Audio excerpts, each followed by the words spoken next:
Of course, Marina Mabrey is going to get ejected because that was unwarranted. She literally came out of nowhere and chucked Caitlin Clark. There should be a flagrant one, of course, on JC Sheldon. Not just this game, it's been happening all season long.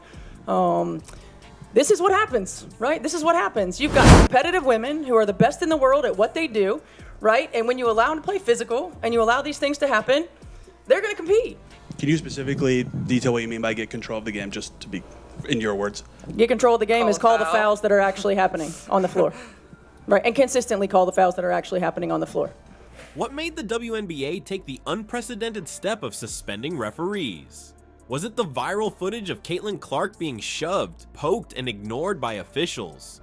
Or the mounting pressure from fans and sponsors who threatened to walk away if the league didn't act? Here's what's really driving this shocking decision. Imagine being the star everyone tunes in to watch, but instead of being protected, you're treated like a free pass for cheap shots. Welcome to Caitlin Clark's world. From the moment she stepped onto a WNBA court, the treatment she faced from defenders and referees was nothing short of wild. One of the most infamous early moments in her pro career came during a game against the Atlanta Dream, when Kennedy Carter blatantly shoved Clark after the whistle. It wasn't subtle. Clark hit the ground and the crowd drew a collective gasp. What did the refs do? Nothing. No foul, no technical. Fans couldn't believe their eyes. And that shove wasn't an isolated moment. For Clark, it's been more like a recurring nightmare. Opposing players have resorted to everything from eye pokes to dangerous hip checks, all while officials seem to look the other way. Take the game against the Connecticut Sun on June 17th, 2025. Clark was cutting to the basket when a defender sent her flying with a hard push. To everyone's shock, not only was no foul called, but Clark was actually whistled for an offensive foul. Slow motion replays flooded social media within minutes, with fans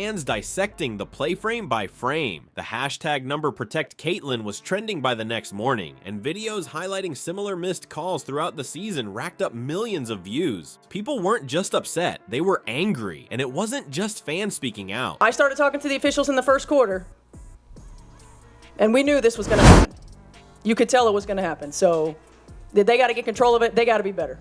They got to be better. The referees are going to review the play because that's a lot of contact going on right there. That's a lot of unnecessary contact. That's a lot of non-basketball contact happening during this play. What do you think, again, in the second half allowed you all to create some distance there, and what can you build on going into that cup final? I thought we were physical on defense. I think that's where we lacked in the first half. I think the first half we had moments where we're up 10, we're up 8, we're up 12.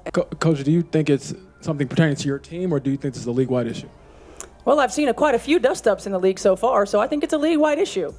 I mean, bad officiating is bad officiating. Players like Sophie Cunningham started taking a stand too, after a game where Cunningham earned a flagrant 2 for standing up for Clark during a scuffle. She told reporters, "At some point, enough is enough. We have to protect each other out there." Cunningham didn't hold back, and her comments sparked debates across sports shows about the league's priorities. This pattern wasn't just embarrassing for the WNBA, it raised serious questions. If the league couldn't keep Caitlin Clark safe, what did that say about their ability to protect any player? Fans, sponsors, and media began to pressure the league, and finally, the WNBA couldn't ignore it any longer. But what came next exposed a deeper issue, and the lengths the league would go to handle things quietly. They took these referees, they were at the monitor, they looked at it for, I'm not even exaggerating, you guys, like 15 minutes.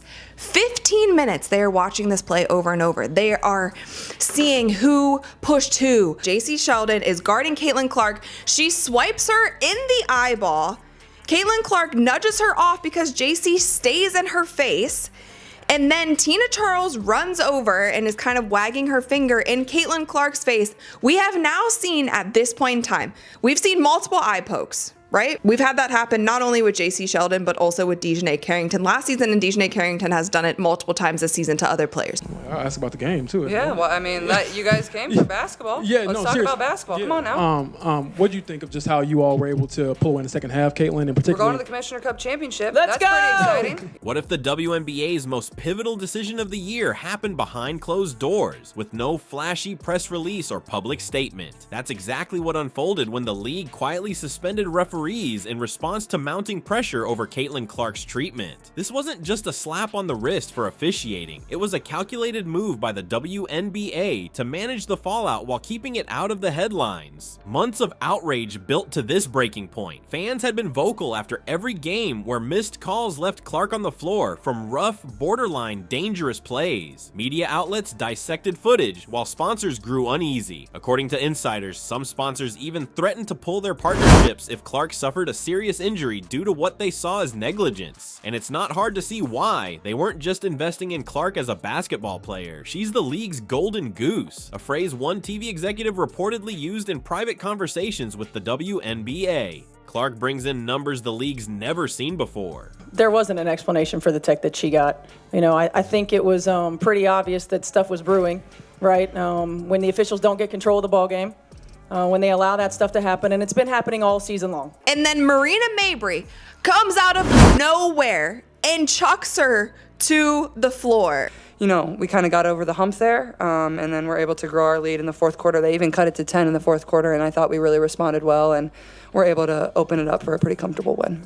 And JC Sheldon was assessed with a flagrant 1 foul, and no players were ejected. Record-breaking viewership, surging ticket sales for visiting teams, and merchandise that flies off the shelves.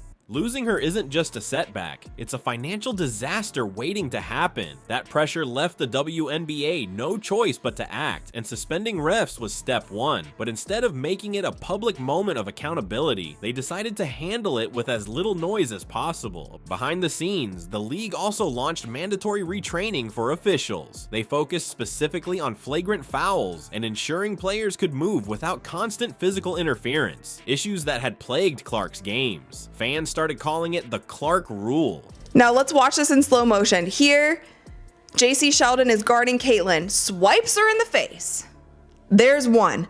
Going for the ball, swipes her in the eyeball. A non-basketball play, getting shoved to the ground, and it's just a technical foul. Nobody gets ejected. Now from that, obviously tensions were so high. After 15 minutes of deliberating, that's what you call 3 techs and a flagrant 1.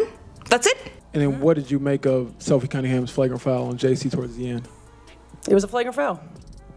Do you think it's like defending Caitlin or defending the team, or how do you view just how it all? I view it as a flagrant foul. A symbolic step towards fairness in officiating and proof that her situation forced a significant reevaluation of league standards. The WNBA's choice to stand behind its star player rather than inconsistent refereeing marks a historic moment. But this isn't the end. It's the first step in a league that now has to prove to fans, sponsors, and players alike that real change is here to stay. What happens next will matter even more. The WNBA's quiet suspension of referees speaks volumes about Caitlin Clark's influence. She isn't just a basketball player, she's the league's heartbeat. This rare move by the league to shield her from dangerous, unchecked physical play shows they know what's at stake. Letting their top draw be mistreated risked not only her safety, but the league's credibility, fan trust, and financial stability. Now it's your turn. Did the WNBA do enough, or was this just damage control? Clark's story is still unfolding, and how the league handles her and the game moving forward will shape its legacy for years to come.